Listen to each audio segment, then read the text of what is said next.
I asked, sorry, I asked this question because when I was searching this information in web, there were a lot of headlines with this San Francisco has zero waste. But yeah, sure. I got the question. Yes, I do understand where you're coming from. Well, I will start with the short answer. The short answer is no. There is no zero waste management in San Francisco. I can tell you this history a little bit. I mean, I don't know the full picture, but I know a little. But even before that, there's something I need to tell you. Zero waste. Well, I mean, when you run a company or any organization, there is something called a vision statement and a mission statement. Are you familiar with these two? Any company, a university or a company or any organization, they lay out their vision. Vision is the dream. Mission is how you get to your dream or how you're planning to get to your dream. Zero waste is more like a dream, more like a vision than a reality. To tell you the truth, zero waste is never a real concept. You cannot do zero waste. But most cities would like to use this phrase to catch the attention of all the people, the citizens, and motivate them to go towards a minimal waste condition. That's what happened. So San Francisco, if I remember right, I think they adopted this about at least 18 years ago. They declared that they will shoot for zero waste condition by 2020. They made a lot of progress, but it is not zero waste because practically, I'm an engineer, so I'm speaking like an engineer. Zero waste is not real. It cannot happen. But during the process, you can actually reach a very high percentage of recovery. What San Francisco is at now, to my understanding, is about 80%. So 80% of their waste is recovered in different formats. The organic waste is converted to compost and recyclables are collected and processed for like manufacturing purposes. 80% is actually a very good number for any city.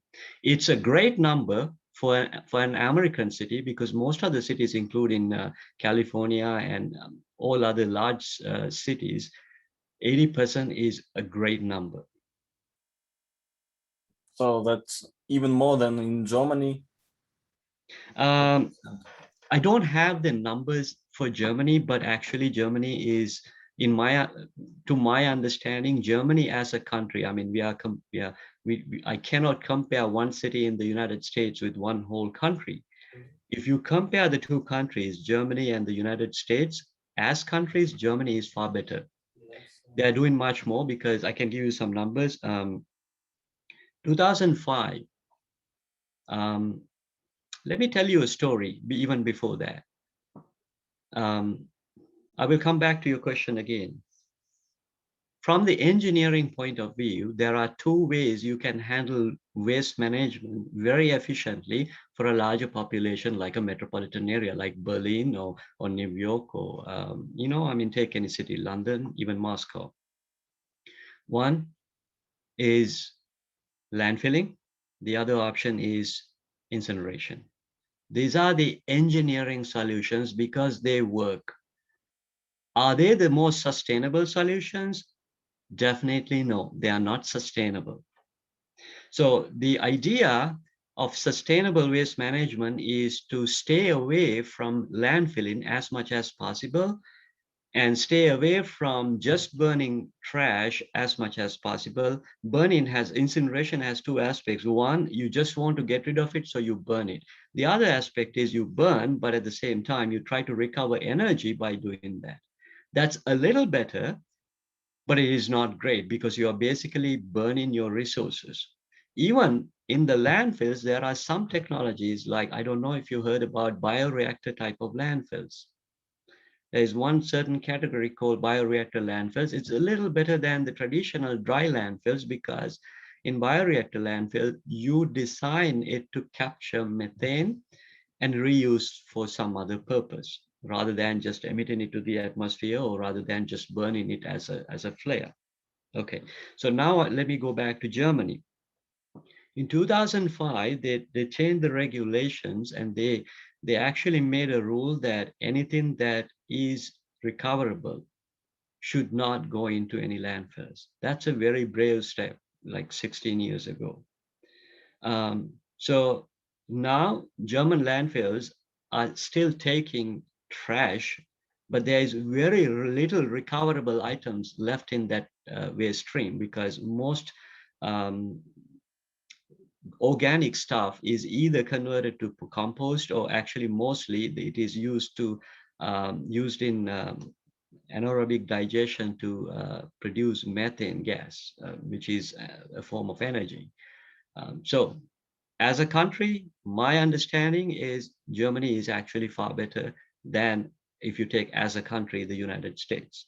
But in the United States, you can see pockets like San Francisco and some other cities which are doing actually a good job.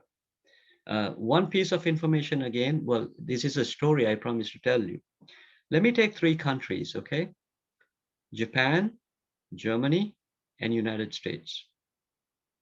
I have lived in two. I've been to Japan, so I know a little about all three to compare. All three countries are industrialized countries. They all have landfills. But there is a difference between how you use them. Japan pretty much incinerates everything. So why do they need landfills? They need landfills to put the ash. When you incinerate, when you burn trash, you reduce the volume of trash into a very small level, like 1/3 or even less. And you need a place to put the ash. So they basically use incineration as a reduction method, but still there is some waste at the end of that process, and that needs to go to a final disposal. A landfill is basically a place for final disposal. Okay, that's Japan. So now I told you about the story of Germany. As of now, they still have landfills, but they don't need such a large volume of landfill space, because from the waste stream, they take whatever it is possible to take out to recover. So they still use landfills, but the volume is reduced. And what is going out of the stream is actually used in a beneficial way. If you take the United States as a country, they use landfills, or I would say we use landfills,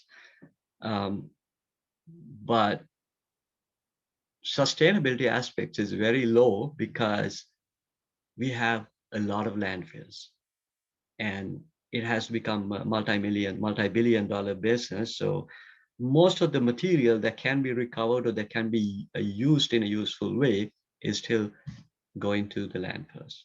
Three different countries, three different philosophies, three different results. Anybody wants to pick on that and go for a next question? So incineration takes about 50% from this 18 San Francisco, and this process generates energy, right? Yeah. Basically, that's the idea. I mean, just in an incineration by itself is not good enough. So at least produce energy. Yes. And in Germany, what about this incineration process? Why don't they use them?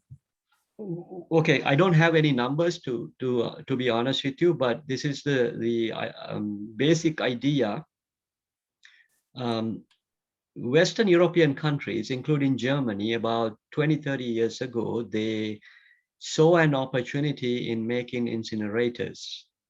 So a long time ago, 20, 30 years ago, it became actually a good business model, because there is so much waste. So why not burn it and then do something, either produce energy or at least give a solution to the waste problem, because the volume is so high, right? But during the last 30 years, Western Europe actually became much better from the sustainability point of view, because they started doing a lot of recycling activities. And guess what happened to the waste stream? The material in the waste that is now going into the incinerators is actually, from the volume standpoint, it reduced. That's point A. And point B is, when you incinerate something, you actually have to have something that can produce energy. There has to be some calorific value in the mass you burn. that calorific value reduced too. So there was a point, I don't know about the current situation, but there was a point in the last 10, 15 years in the Western Europe, these incinerators, these companies, they actually struggle to find enough waste to be burned, which is a good problem to have because they have actually made a lot of progress from the front of sustainability. But there are so many other countries in Asia and large metropolitan areas in Africa. I think they can still benefit from incineration. So you have to understand, these are two different concepts. Waste management, if you just take waste management, the whole idea is to manage the waste so the environmental impact can be reduced drastically. Because if you don't manage it, you're making a big mess. If you're not managing it, if you just dump it somewhere, it produces methane. You know this basics, right? It produces methane. So there is uncontrolled methane emission points. So that's one problem. If you just dump it, it pollutes groundwater. So that's another type of environmental damage.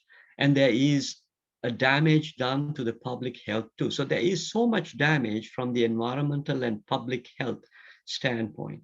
So managing is better than not managing at all. That's one side of the story. But managing, if for the managing purposes, if you're just using incineration and landfilling, which are actually good engineering solutions, you're not doing it right from the material resource point of view. Waste is a resource. We had to understand it. Waste is a resource. There are so many things that are disappearing from around us because the population is increasing and our needs are increasing too. To satisfy the needs of this growing population, you have to take more and more from the natural resources. This cannot go forever. There is a limit. So one of the solutions is to understand the material value in waste and try to get as much as possible from the waste stream, take them out and minimize what you destroy or what you bury in landfills.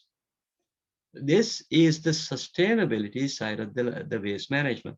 These, I would love to see these two points merging with each other. And if the whole world can do it in a sustainable way, that would be great.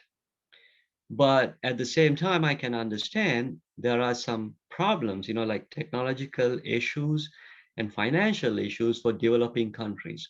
For developing world, at least if there is a functioning waste management system, at least to take care of the environmental and public health aspects, that's a win. But if you can do better, if you can do more to be more sustainable, that's even better. Okay, I got it. So they considered incineration as not profitable way to manage waste, plus it has negative ecological impact. So Western Europe refused to install. Yeah, this refusal is probably not recorded in the right way, but business suffered a strike because of the lack of waste available to be burned. So eventually they had to stay away from this model. I don't know if it's happening right now, but it might happen in the future. But the signs are already there. Okay, any other question? Anybody else? Okay, just a small question. Maybe incineration promotes global warming. So how to deal with that? Promotes global warming. Nida, right? How do I say your last name? Firoz? Yes, yes. If you don't mind my asking, where are you from? I'm from India. From India. Okay. All right. Good. So come again with the question. I didn't hear it well. Okay. So does incineration promotes global warming? Yes and no. I mean, yes, you can say in a way, yes, there is some contribution. You're talking about the emission point of view, right? Yeah, well, I mean, I cannot deny it. Yes, it will contribute. it should contribute to global warming, just like any other industry. You know, I mean, if you look at the industries, well, pretty much all of them, they are generating, they are doing carbon emissions, carbon dioxide, basically. So yes, I cannot deny it. But well, I mean, I can just add on to it. There was a major concern about 30, 40 years ago about incineration, mainly because of the toxic gases it can produce during the incineration process. That part was actually taken care of because there is some sort of, I don't know if I'm using the right word, but there is some sort of a filtration system before you emit it. It filters out all, most of actually, or pretty much all the toxic gases. And if I remembered right, about 60% of the cost of a project is actually going towards this filtration part. So from that point of view, from the toxicity point of view, it has been taken care of. But from the carbon emission point of view, I don't think there is a solution yet, at least to my understanding. Yes? Anybody else?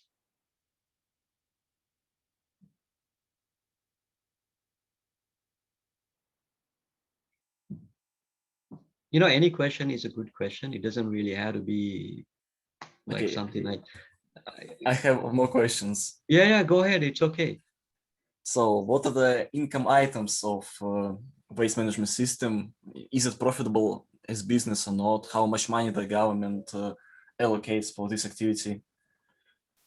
So your question, if I rephrase, you're asking whether it's a profitable business. Yeah, waste management system. Yeah, just to compare with the system in Russia. Wait. Did you ask me to comment on any particular country or in general waste management? In USA, in the USA, yeah. Okay. You can choose San Francisco city. Okay. Some particular city in the USA, yeah. All right. So let me answer it in a different way. Waste management can be a profitable business.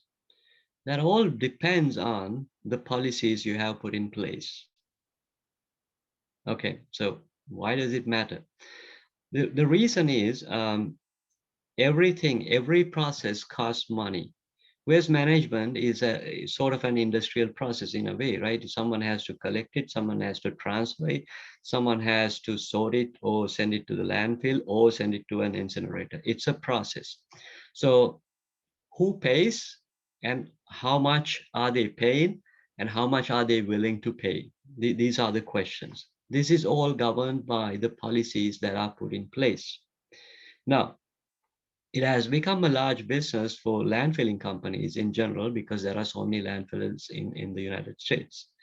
I don't know about the numbers of the profitability of the incinerators. We don't have too many incinerators, but I think we have enough incinerators in the country.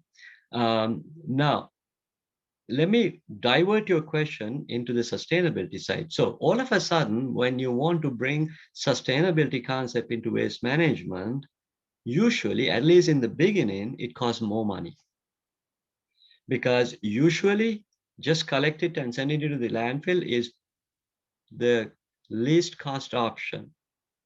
If you want to do more, for an example, recycling, you had to take material out, any type of recovery. It needs more resources, more people. That means it needs more money. And who is going to pay for this money? That's the question. And that is where you have to interject the policy side.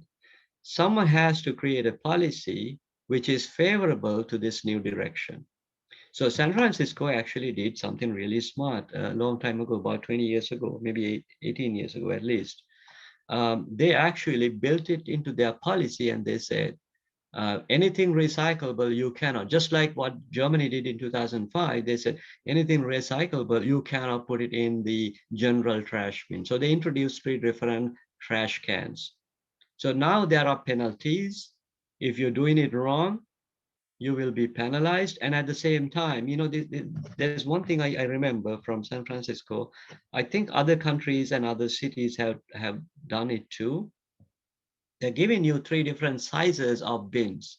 The largest size is for the recyclables, commingled recyclables, like, cardboard and paper and recycled plastics.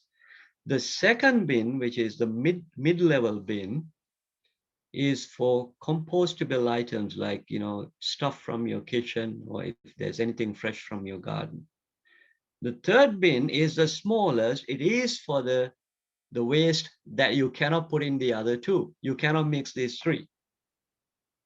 So whenever there is a city that is willing to introduce policies to strictly follow something like this, and whenever there is a population that's willing to accept this and pay more, you can make the sustainability happen. So country to country, city to city, this is a different scenario. You cannot compare. There's no apple to apple scenario. Every place is different. In most developing countries, the biggest problem is people don't have money, or they don't have the willingness to pay for the services. And the cities, on the other hand, even the little bit they can get from the people, they don't have a functioning system to collect that money and put it into the waste management system. So I actually I diverted your question to a little bit more to give you some other ideas, but I hope I answered your question, George.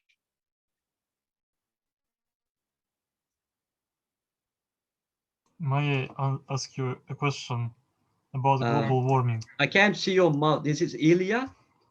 Yes, yes. Okay, Ilya. Can you tell me where you're from? I'm from Tomsk.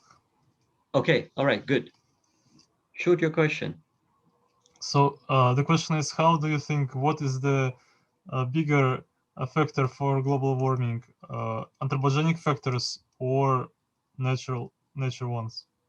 Okay, well, yeah, there is a theory. Well, I had to tell you, I have done some work in, well, not necessarily global warming, but climate combating. I have done some work in climate combating, so I have a general understanding.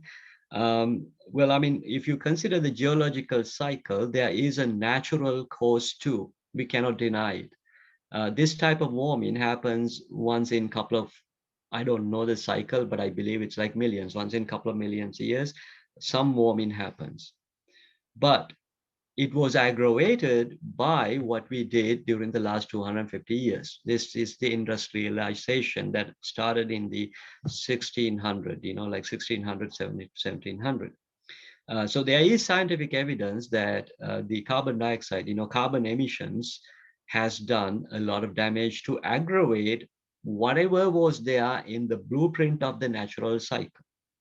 So the most damage, to my understanding, is anthropogenic. We did it. Is that an answer, or you had some other aspects in it?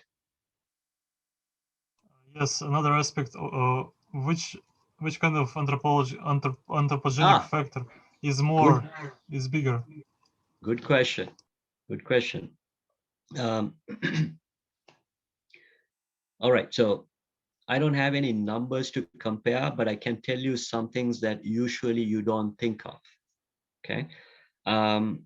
So we all know when there is a chimney and when it's emitting carbon dioxide, we are all afraid because it's actually contributing to global warming. These are the typical industries. But one example that we never think of as a contributor is the agriculture. Agricultural processes are emitting a lot of greenhouse gases. And you might not like my most favorite example, the one I'm going to tell you next. For an example, cattle industry, beef, or anything related to cattle, like it can be milk or it can be meat, it doesn't matter, cattle industry in general.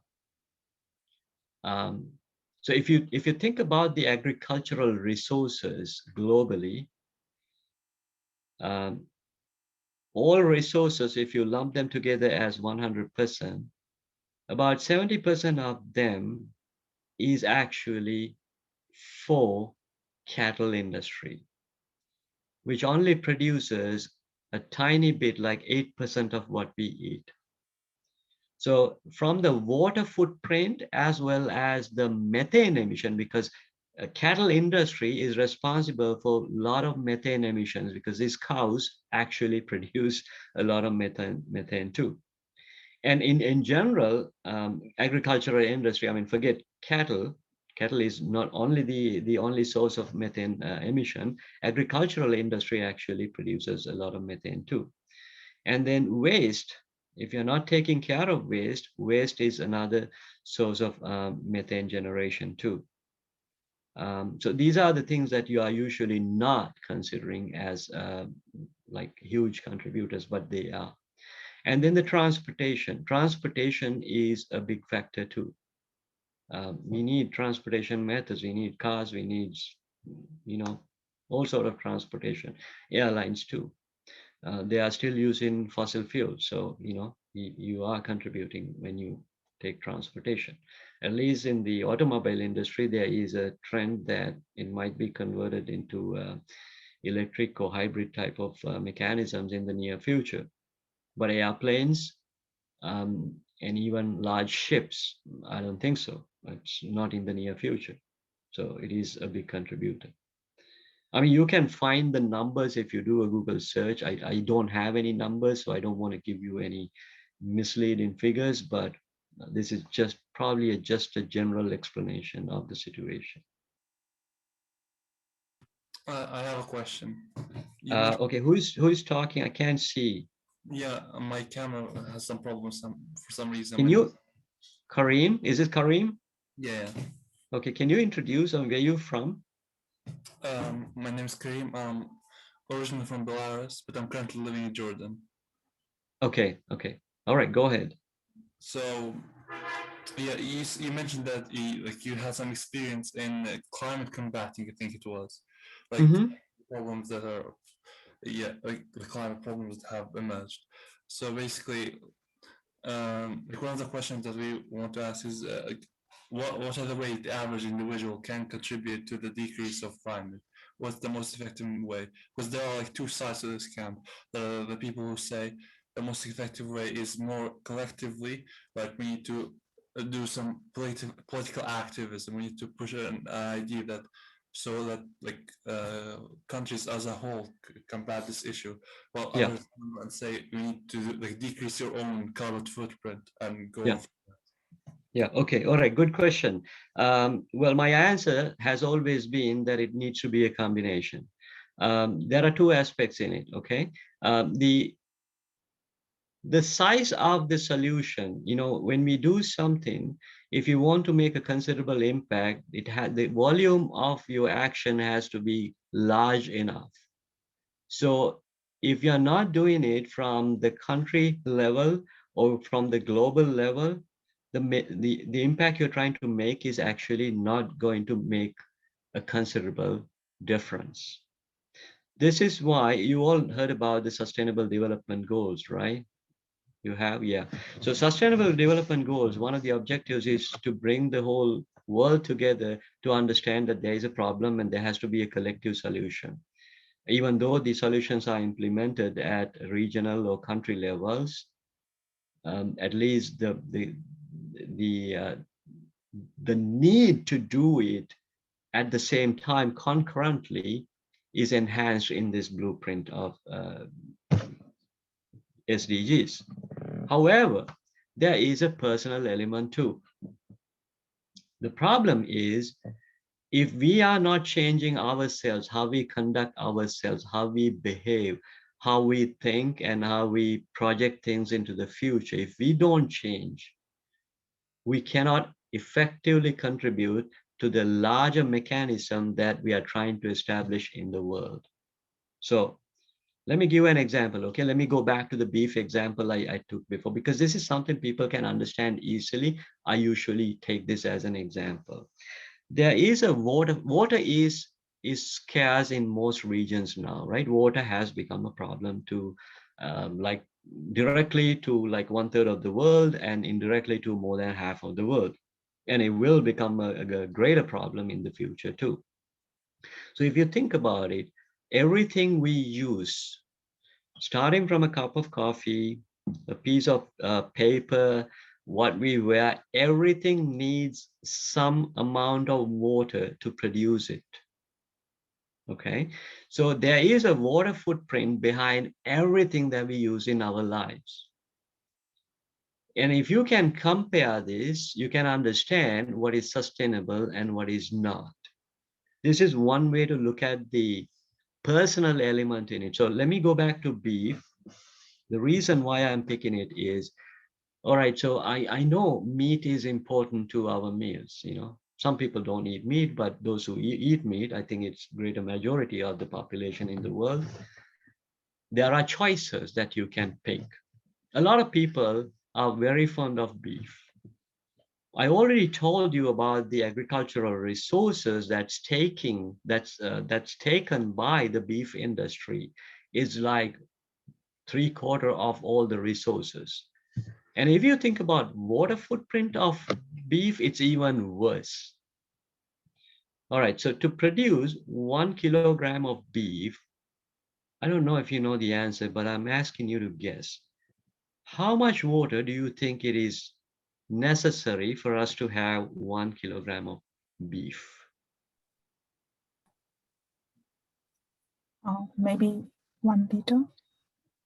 Okay, that's one answer. Any other guesses? Some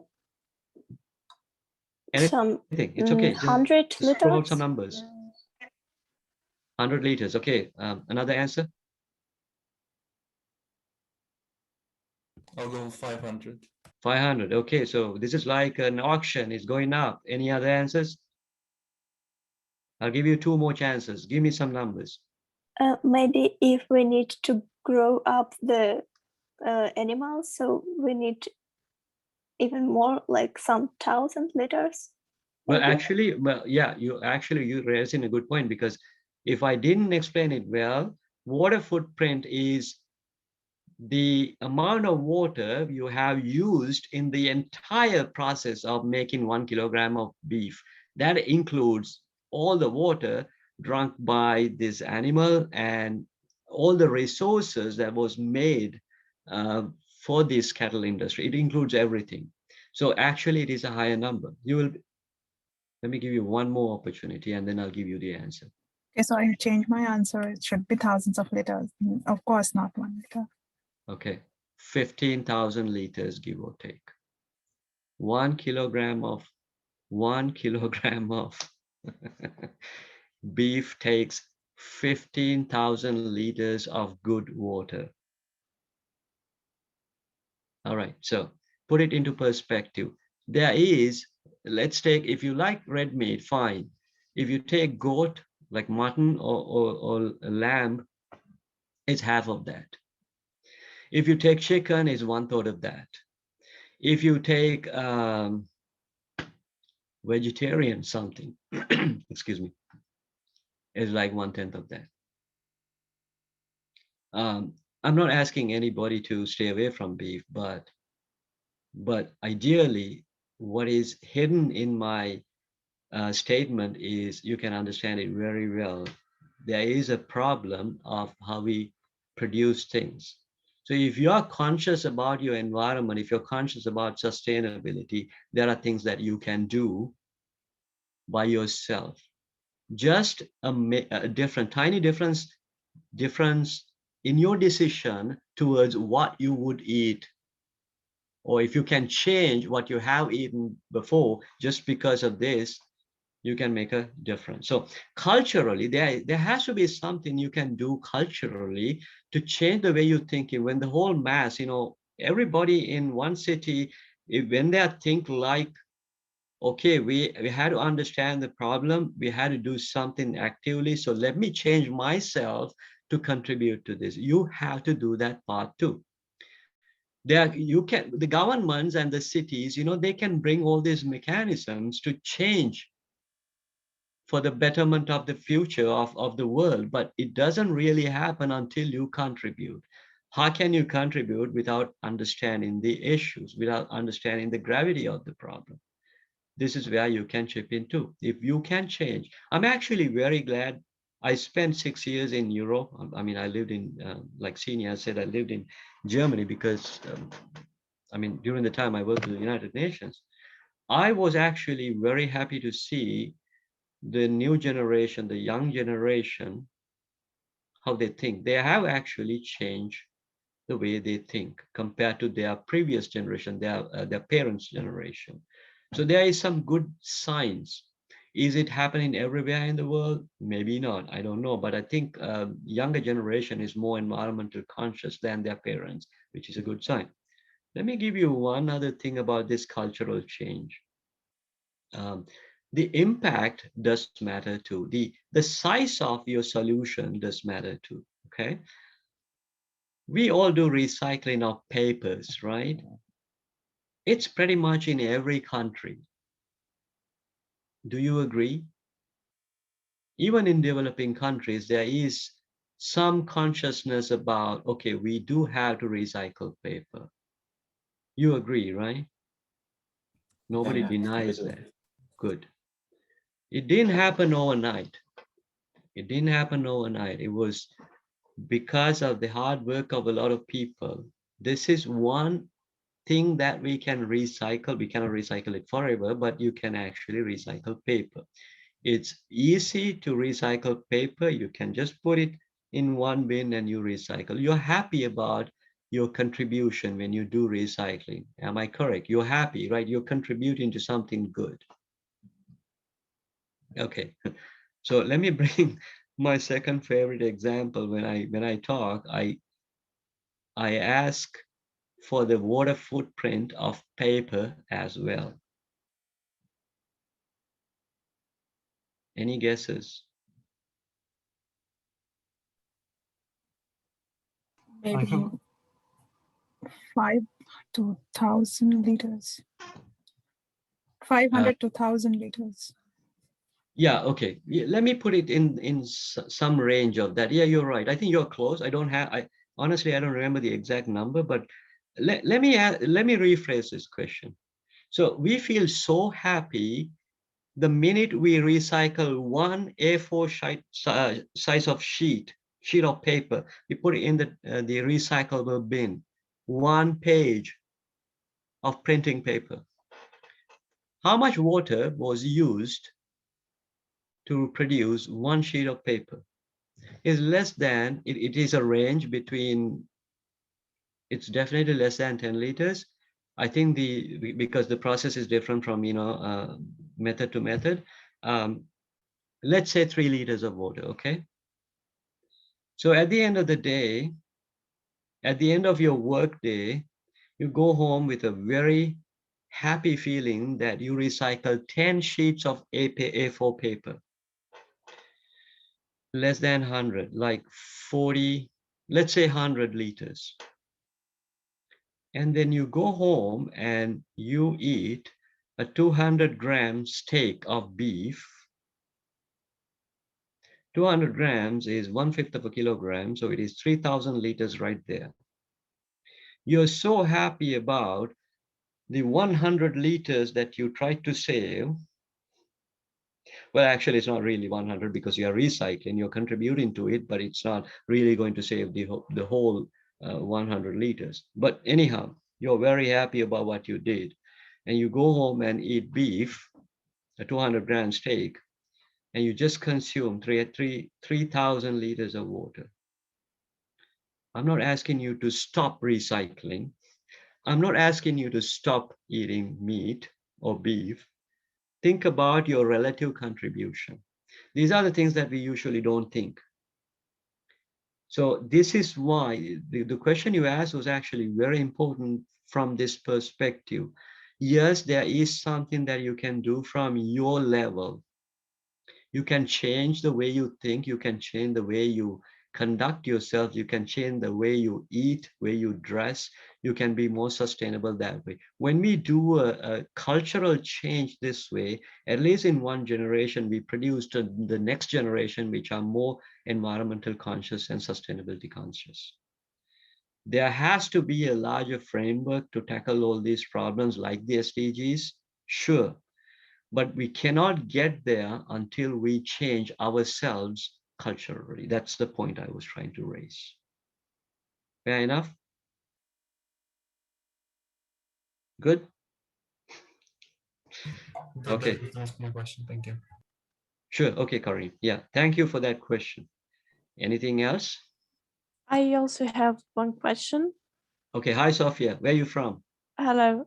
I'm from Russia, from Tomsk. Okay. All right. So our project is connected to global warming.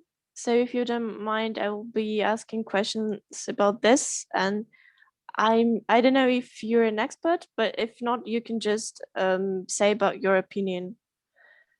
Mm-hmm. Sure. Yeah. Go ahead. What's the question? So do you agree that the world is affected by global warming? And how do you see it in your daily life? Well, yeah, I mean, okay, sure. Yes, there are signs everywhere.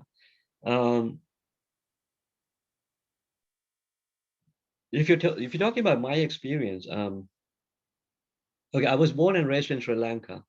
I left Sri Lanka when I was in my 20s, and then I settled down in the States. I've been living in Michigan for, well, I mean, except for the time I spent in Germany, I was pretty much in this part, Michigan, and Canada. When I came here, there was something that I could easily understand about the seasons. Growing up in Sri Lanka, it's a tropical island. We didn't have seasons. We had rain or not rain. That's the only two things we had. Okay, Sri Lanka. I'll go back to Sri Lanka later. Because Sophia, because you're asking how I felt, I'm not talking like an expert, but I'm talking from my personal experience. So let me start from Michigan, this region. This is a cold area, Michigan, and some parts of Canada where I lived. There were seasons that I could identify, and there was something that I can expect every year to happen. December, January has to be cold. It has to be brutally cold. August is brutally hot. And in between, you get rain. You know, this is what we had. I mean, in front of my eyes, I could see that it has changed. There were brutally hot days in April this year. And it's June. Today, the outside temperature when I woke up is like 45 degrees Fahrenheit, which is unusual to be. Well, today is the second day in the summer officially. 46 degrees in Fahrenheit is like 12 degrees in Celsius. It cannot happen in Michigan. Why? The only explanation I have is this is a result of global warming. And you can probably see, well, I mean, let me go back to Sri Lanka too, because I brought up Sri Lanka before. Sri Lankan culture, the agriculture was based on the monsoons. They get rain, 2 seasons, 2 monsoons. So people are very happy about this, whatever they had, because agriculture depends on rainwater mostly.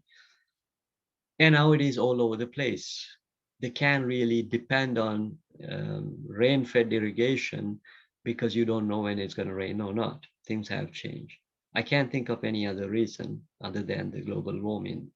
This has to be related. And there are some things that you probably have seen on news about Australia last year, the biggest wildfires they had. California is burning like hell every summer. It's not unusual to see fires in California, but the intensity has gone up. We can't cope up with it. There are so many evidence. And there are other things if you pay attention to the Arctic ice sheet and parts of Antarctica too. And Antarctica, like 2 weeks ago, I think it shed one large piece, like as large as maybe Manhattan Island, is floating now. So some evidence, some things are right print up in front of us. It's happening. So you asked me about my personal experience of like evidence or witness. This is what I can tell you. There are so many other things I can bring up, but I think this is good enough for your first question. Safia? Good enough? Yeah. You have a follow-up question. Okay, go. Yeah. Okay, so There's another Sophia. There's a Sophia too. And now that's me. That's just my video and my sound. Okay, you are in 2 screens. Okay, go ahead. Okay, so my next question is about the food crisis that can be caused by global warming. Is it very near or is it already happening? How do you see it?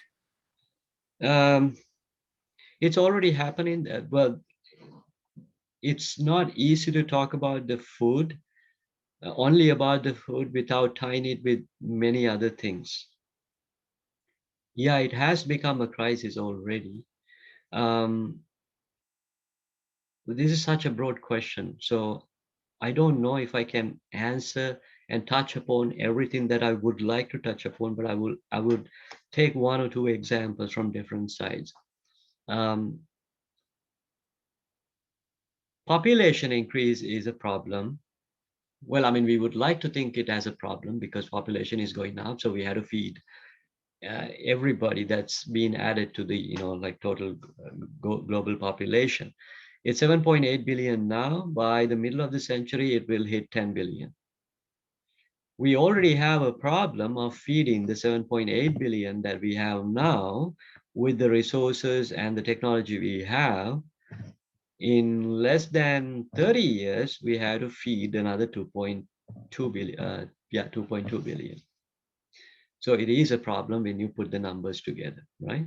One reason is the agricultural industry has not evolved as we would like it to evolve, right? I can give you some simple things.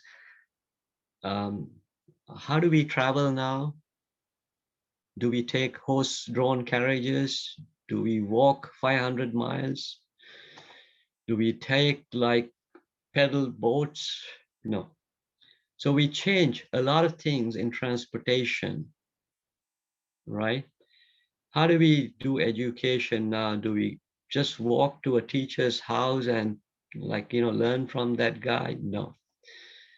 We do even online things now, right? That has evolved. Think about our agriculture. We still do agriculture in somewhat old-fashioned way. We still use soil-based agriculture. A lot of places still depend on rain-fed irrigation. Even in the places where advanced irrigation techniques are happening, they're not doing it right. Let me tell you the difference between, do you know about drip irrigation? Okay. Yes. Well, yeah, there is one concept called drip irrigation. There's another concept called flood irrigation. If you're familiar about how people grow rice, rice is grown with flood irrigation. You had to flood the whole damn thing, otherwise you can't grow rice. Drip irrigation, on the other hand, I'm not suggesting that you should use a drip irrigation for rice. It doesn't work, but drip irrigation is you actually put some tubes in perforated tubes barely under the surface of soil, and this tube will eject or emit a little bit of water at pre-programmed intervals. You're not flooding it, you're not just spraying it, because when you spray water on a plant, most of it is actually evaporated immediately. Soil is not getting, roots are not getting it too. Drip irrigation is more like a technique that you're synchronizing it with the needs of the plant. You're just calculating it and you're doing it efficiently. So if you don't have water, drip irrigation is much better than spraying it. And paddy agriculture has not evolved to do it in a better way.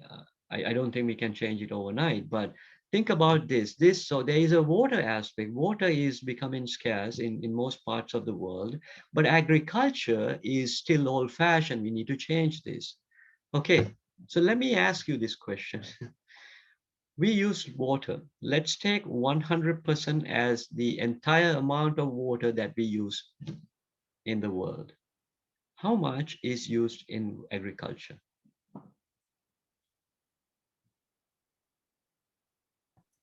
I guess 85%, something like that. Okay, any other answers? I guess 90%. Okay, well, I'm so thankful to you because you know your numbers. Global average is 70. In some countries, it can be 85, 90, even more than 95 because of the local conditions, because some places are really agricultural intensive and some places don't have a lot of water. So the little they have, they had to use it to feed the irrigation. So anyhow, think about this, is crazy, right? 70% of our water, good drinking quality water, is going into agriculture. We don't have water even to, you know, feed ourselves to drink. This is too much old-fashioned. It's not sustainable anymore. So I started with some aspects of it. Neda, go back to your question. Please ask your question again. What was your question? Okay, so it was, how can global warming cause food crisis? Okay, so come again. Your question is how can global warming has caused food crisis? Okay, all right. So I get it now. It's a combined issue. Global warming is making whatever the system we have now, making it worse. The system we had, forget about global warming. The system we had was already under intense stress because of the rising population and because of our eating habits. When I say eating habits, like, you know, let me take two examples like India and China. Each country has more than 1 billion population. The middle class in both countries, it's growing very fast. When your middle class is growing, your appetite, what kind of food you eat, it changes a lot too. When that happens, your taste and the demand for food, that goes up too. This happens in the whole world. Economic prosperity, it actually means that it's going to change the eating habits too. So we already have this problem of not being able to take care of our needs, what the amount we have to produce to feed the people, to feed them in the way they want to eat. And on the top of that, when you add global warming, it's actually making things worse. Number one is you can't really depend on the traditional agriculture because we cannot expect to have rain when it is needed in your agricultural field. So that's probably the biggest impact. There are so many other things that are related. When I started my answer, I told you about different aspects. But before I wrap up my answer, let me tell you one thing that people don't pay attention to. On the surface, we actually do have a problem with the food. A lot of people in the world, especially in developing countries, they don't have enough to eat. Yes, I agree. You know how much food we waste every year or every day? Any guesses? On the whole Earth, or in the USA? Yeah, global. Give me the global number. Every country is different. I can give you some specific examples later, but give me some idea about what you think. 30% in general, on average. Yeah. Okay. Any other answers? Well, I think it's more around 50 to 65%. Okay. Anybody else?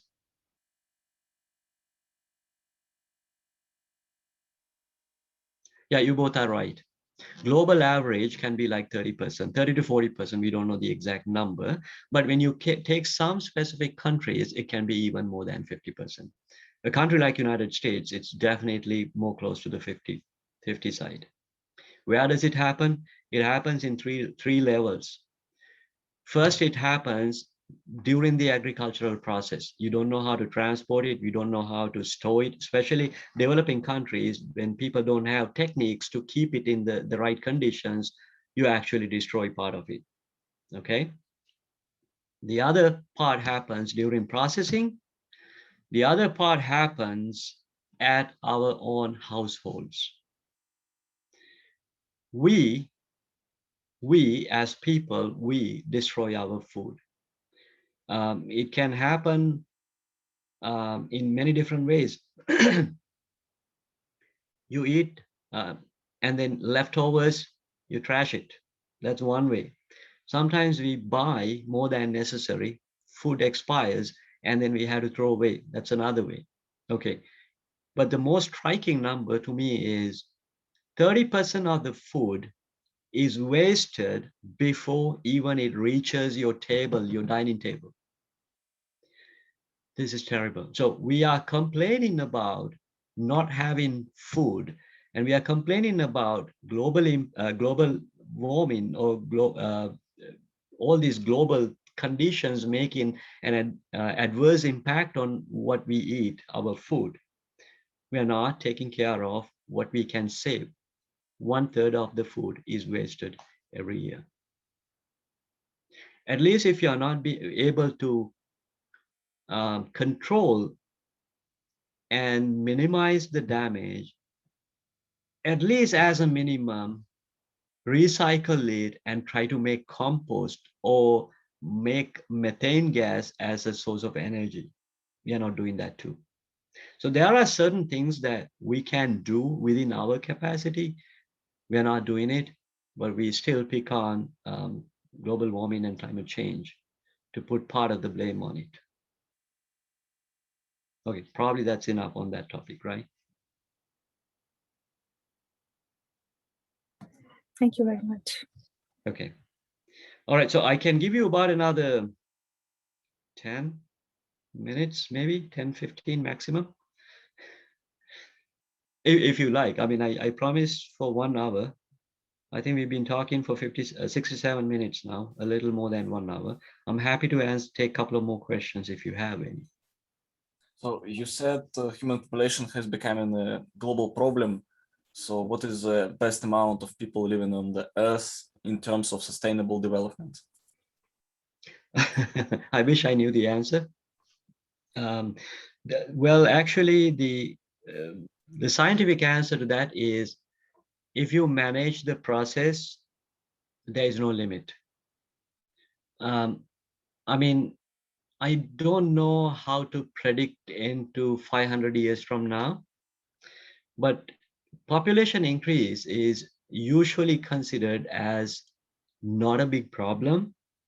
The problem is we don't know how to evolve ourselves and our thinking and our technologies to address it.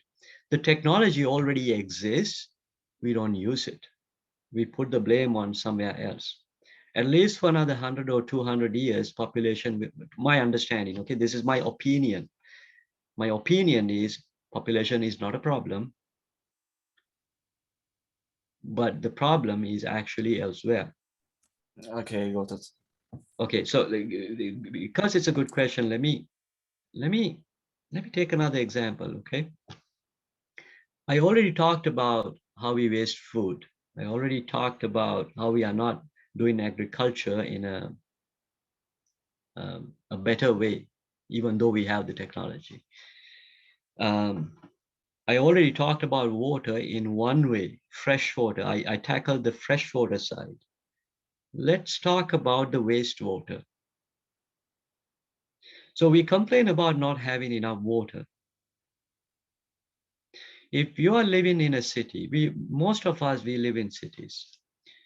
In cities, we use water and we trash it, like, you know, after using it, we call it wastewater. Where does it go now? Where does it go? In a city, let's say in a good city.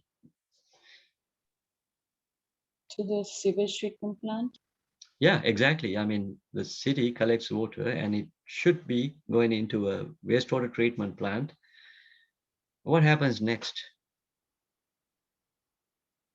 It is then filtered, the solid waste are segregated. Yeah. And there are 3-4 steps. Good. Right. Okay, let's not get into the technological details, but you're right, absolutely. It's treated in a way so you can remove the solid and the nasty part. And then what happens to the water that you clean?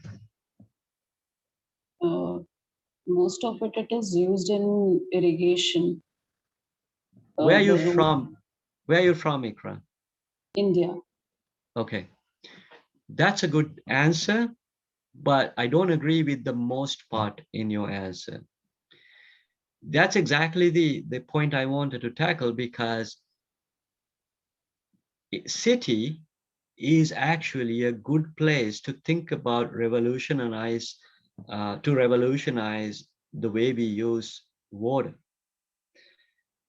We depend so much on fresh water, but most of the time after treating your wastewater, this water is just released to the environment, like to a river or a reservoir or to the ocean.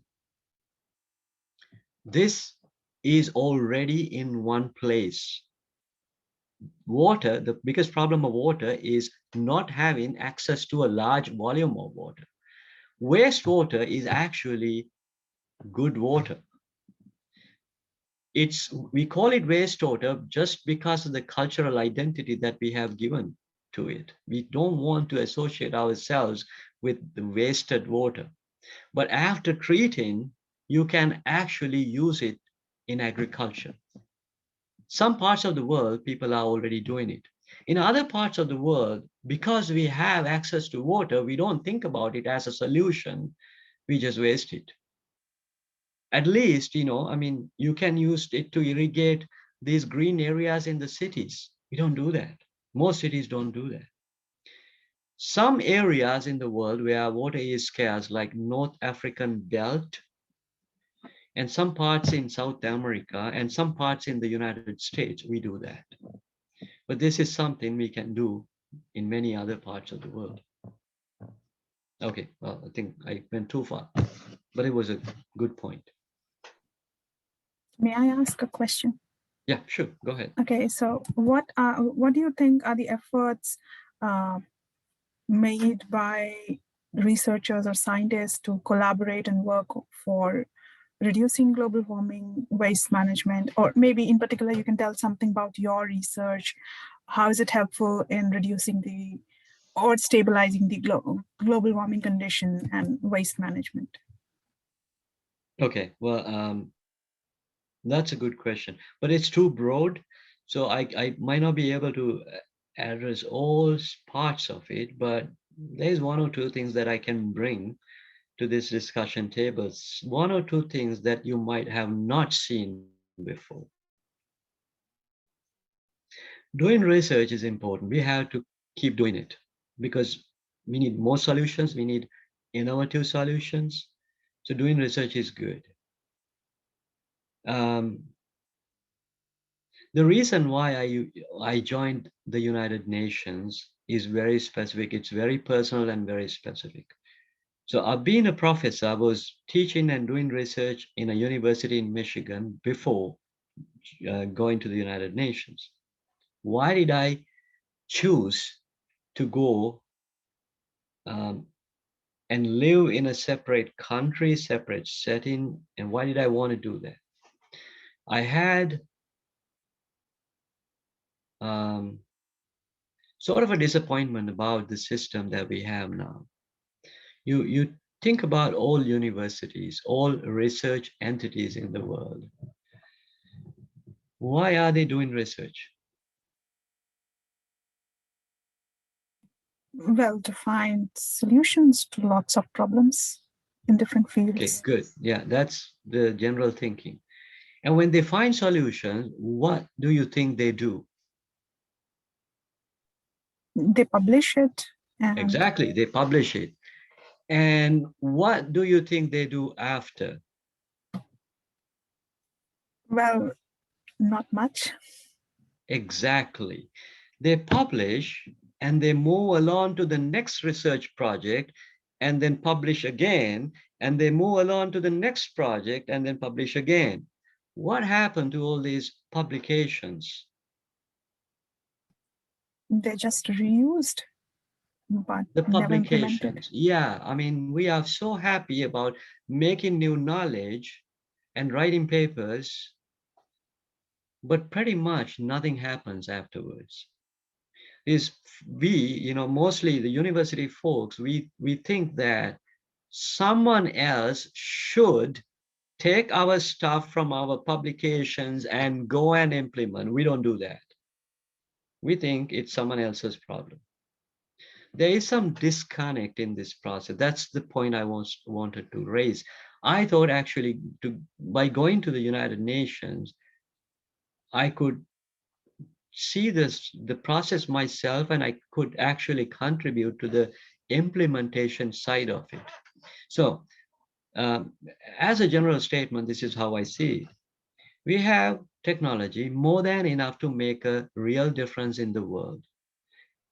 Doing research, we have to keep doing research because it's important, but you don't have to wait until someone comes with a groundbreaking, something ground-shattering new truth. No, you don't have to. There's enough knowledge in the world that we can benefit from and solve more than half of the problems we have. The problem is the disconnect. There is research results and there is implementers like, politicians and the policy makers in the countries who don't talk to each other, who are not interested in each other. So there is this gap between the two sides. Someone has to fill this. Someone has to bring these results to the policymakers and the politicians who make policies and tell them in a way they can understand, okay, you cannot do it anymore, or you had to change your process. This is a better way to do it. This is what we should be doing. There is this gap between, we call it policy and science gap. Someone has to fill it. United Nations University is an ideal place to do this, but United Nations Universities, unfortunately, is too small to be recognized. It's very small and politically very weak to be recognized.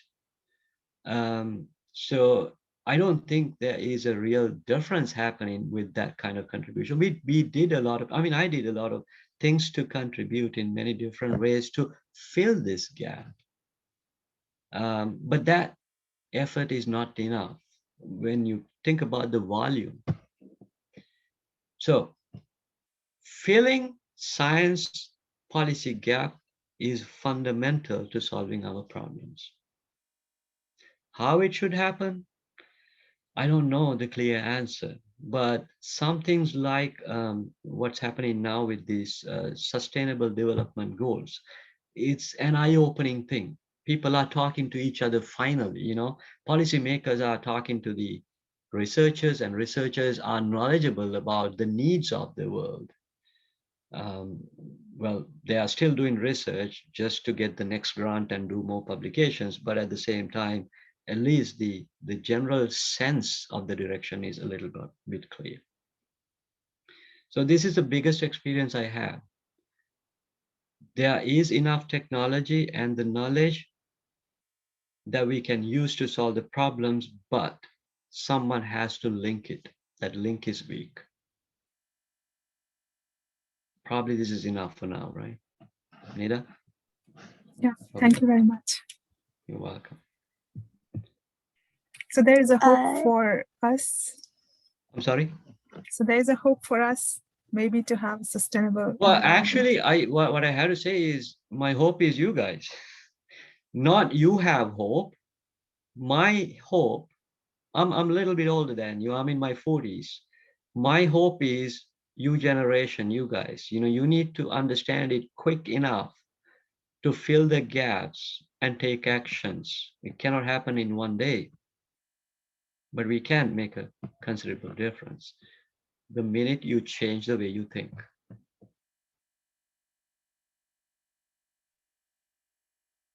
Anything else? Or is it too boring now? I have a question. Sure. Okay. Yeah, your name is in Russian. I'm sorry, I don't read Russians. What's your name? Настя. Say that again. Настя. Nastia? Mhm. How do you spell it in English? Can you help me? Anastasia. Yeah. What? Anastasia. Anastasia. Anesthesia. Anesthesia. Okay. All right. Okay. Okay. All right. Good. Okay. I don't think my I'm question. sorry to interrupt. Are you from Tomsk too? Yeah. Yeah. Okay. Good. All right. Shoot your question. My question not so interesting, but how to enable quick reduction in carbon emission by industries? How to reduce carbon emissions? Yep. Yeah, well, okay, this is another broader question. Remember what I said about the different sectors that we usually don't think of: agriculture, transportation, and even energy production. So think about these, I mean, let's just take some random examples. Transportation, for an example. If we can convert, or if you can replace the fossil fuel driven transportation methods, if you can convert it to sustainable methods like, electric or hydrogen fuel cell, or at least hybrid, that's a very drastic way of cutting emissions. There are some countries, especially the Scandinavian countries, starting from Sweden to Denmark, they are all very much into it. The Netherlands is not. Most of you are affiliated to Maastricht University in the Netherlands, right? Do me a favor, when you go back to your studies, the best place in Europe, or one of the best places in Europe, is actually the Netherlands. They are so drastic and very genuinely interested in making a difference in sustainability as a country. It is small. I think it's like 5 million, if I remember right. A small country, it is actually easy to navigate this process, and they're doing it right. So Scandinavian countries and the Netherlands, they are actually actively doing it. Most countries between 2022 and 2035, most countries will get rid of their fossil fuel driven transportation methods. That's one way. Energy production. Well, if you're using coal or like any other fossil fuel, you're making a big contribution to global warming. Well, there are other ways. There is no one solution that we can depend on. It's not, you cannot say, okay, our country will only use wind energy, or our country will only use solar energy. We can't do that. I mean, we're not that advanced yet. But you can keep a combination to cut down the volume, or actually the amount you produce using fossil fuels. That's another way to address this. And agricultural industry, I told you, it's a hidden figure. Agriculture, we do most of the damage in agriculture. The cattle industry, if you can replace your need to have beef with something else, you're already making a difference. So there are things that you can do this way. Let me bring one thing that I'm familiar with. There is something called nexus thinking. Well, you can use this word casually to link any couple of things, but these days when you say nexus thinking, it is usually referring to one thing: water, food, energy nexus. These three things are related to each other. When you make a difference in one, it actually impacts the other two. You can very well understand that. If you have a limited amount of water, should you be using it to produce energy or to produce food? Or should you be distributing it? I mean, they are all related. And to produce energy, you want water. To produce water, you want energy. They are related again. And So this is one place that you can actually look into to address this question. These three, when you try to address the industries associated with these three, you can tackle most of the problems that you were talking about.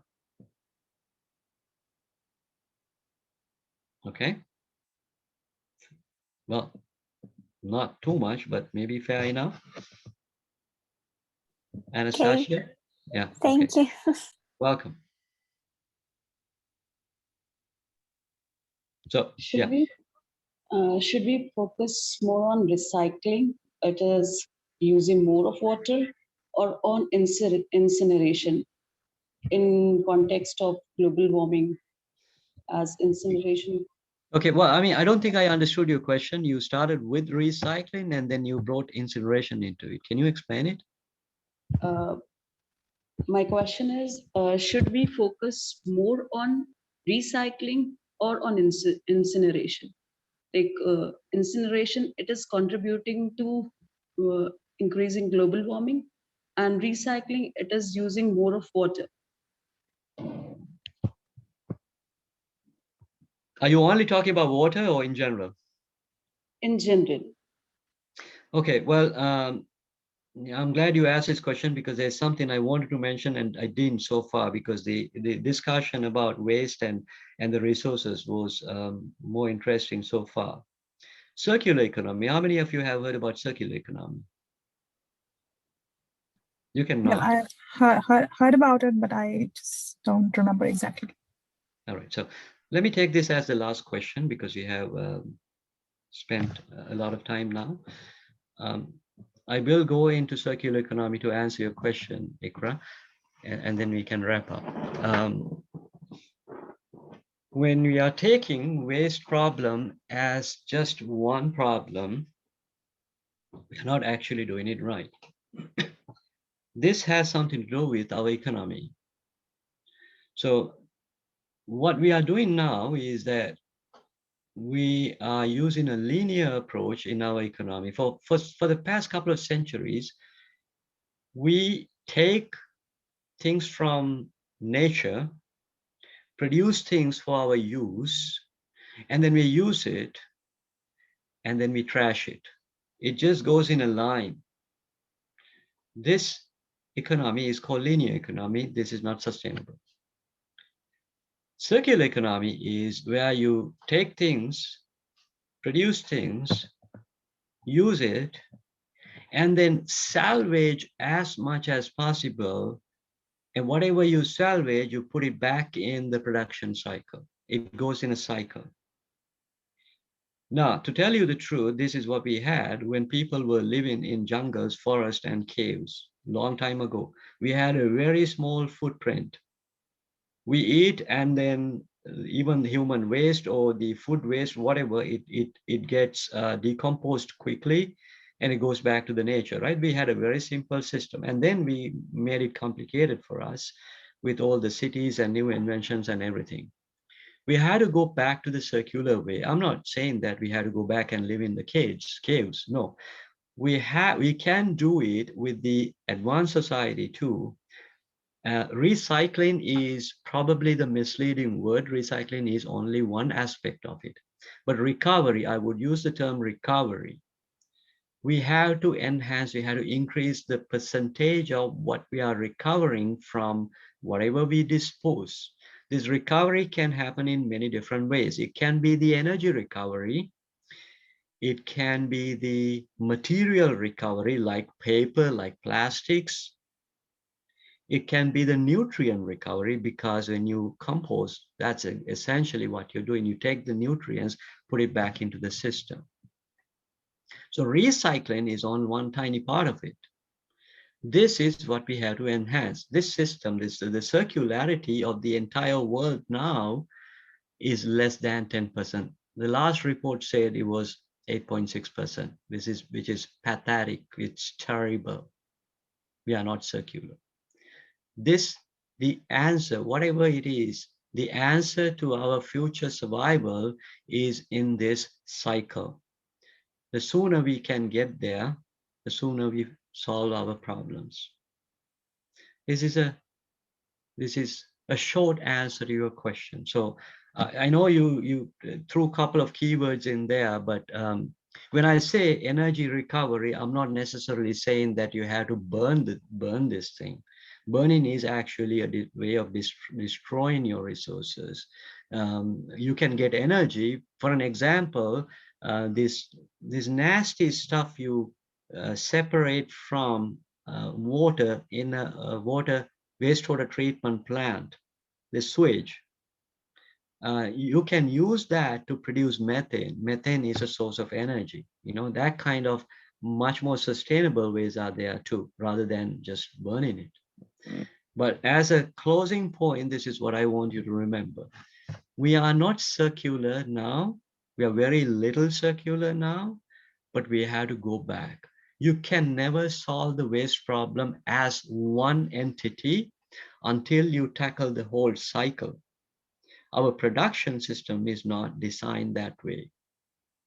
We are all looking at the trash bin, but we don't look at the previous steps, like, you know, how it happens in the industry, how to reduce the amount that you see in the trash bin is the solution. Okay, let me take one last quick example. The smartphone you use, what is the lifetime of your phone? How often do you get a new phone? Just give me some idea. 1 year, 2 years, 3 years? 4 years. 4 years. What happens to your phone? I think. Yeah, okay. What happens to it? Doesn't really matter. I just need a general number. What happens to your phone when you finish the usage? It goes in the garbage. Yeah, most of the time. Well, I take it to recycling. But the volume wise, it is very minimal. Yes, you're right. I mean, so there is some recycling efforts, but you cannot recycle the whole phone. There are some parts that you can salvage. Yes, the phone industry, I think there is about 2 billion cell phones coming to the market every year. 2 billion. It can be more. My numbers are like a couple of years old. You can understand the amount of garbage, electronic garbage we produce every year. Okay, so you discard your phone once in every 2 to 4 years. Good. What was the last time you trashed your house just because it's old? What was the last time you destroyed your house because you don't like it anymore, because there's new technology and you don't like the house anymore? You just destroy it and build a new house. What was the last time? That's crazy. That's exactly. impossible. That's exactly the answer I want from you, because this economic system is designed in a way to make profit and not think about the material resources. We don't destroy our house. Why should we destroy the phone? Now, the contrary argument is technology is moving fast. I need new technology. I need a new phone. Yeah, right. You can actually do that with some compartment system, some modular system. You know, there are certain parts that you can upgrade, your battery and the chip, some things that you can upgrade. We haven't thought about making a system, a more sustainable system that can go like that. We are already doing it with our houses. You know, when the windows are not working, we get a better window with new technologies, right? And there were no electricities 100 years ago in households. We put these wiring circuits and we use electricity at home. So there are things that you can do with other things too, rather than making more, rather than contributing to the problem. Okay, I think this is the end. If you have any more questions, you can get in touch with me. I'll ask Sinia to share my email address if you have any questions, but be specific when you ask a question, because, you know, I mean, we can't solve all the problems in the world in one email. Be specific. And also, if you like about circular economy, what we talked about circular economy, I have some talks. About a year ago, someone asked if I can put them all in a YouTube channel. So I did that. I mean, I'm not advertising it, but it's there. You can go and listen to them if you would like. I will send the link to Senia. or else you can search my name, and with YouTube, you will just find it, okay? You can do that too. So thank you so much. I know the impact we are trying to make, you know, it's maybe very tiny, this talk, whatever it produced. I don't know if I have changed the way you think, maybe not, but at least there were some questions that you can continue to ask yourself, you know, are we doing it right? Or can we improve it? Can we do it better? Sort of things like that. So maybe this contribution is tiny, but I think together we can do some difference one day. Yeah. All right. Roshan, Good luck. thank you so much for your talk. Yeah, I was extremely interested by myself, and it was so, I would say, inspiring still, despite the, well, despite your phrase with the tiny impact, still it's like a change of thinking, and that's what also matters. Yes. Yeah. Hey, I wish I could see your face. I haven't seen you in 1.5 years, I guess, right? After that talk. Since, yes, December 2019. Yeah. Yes. That's right. You're right. All right. Yeah, so thanks for the opportunity. Yeah, I mean, I take pride in talking to the next generation, so it's part of it anyway. I've talked to younger generation is in pretty much all different continents. So never talked to a lot of students in Russia so far. So I did that too. That's an accomplishment from my side. definitely, and a huge one. Yeah. So Roshan, thank you very much again. And of course, I will also, well, I think I'll find simply your channel and share it in the group. And of course, we'll provide your email address, just if you allow, as mentioned. Yeah, sure. Yes. All right, then. So have a good night to all of you. I'm the only one who is in the morning time zone. Okay, thank you and have a nice day.